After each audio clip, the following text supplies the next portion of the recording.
Welcome to my Gurukul.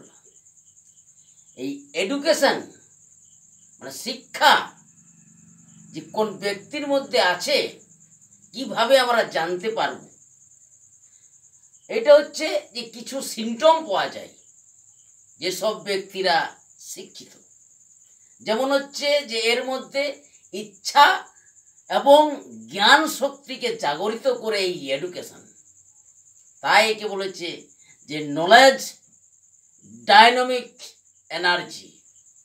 এটা কোনো information নয়, কিন্তু তাই এর দুটো পয়েন্ট আছে, যেটা হচ্ছে যে নেগেটিভ বিচার যত কম থাকবে সেই ব্যক্তিকে এডুকেটেড বলা হয়। যে ব্যক্তি নিজেকে বিশ্বাস এবং নিজের শব্দকে সম্মান করে তাকে এডুকেটেড বলা হয়।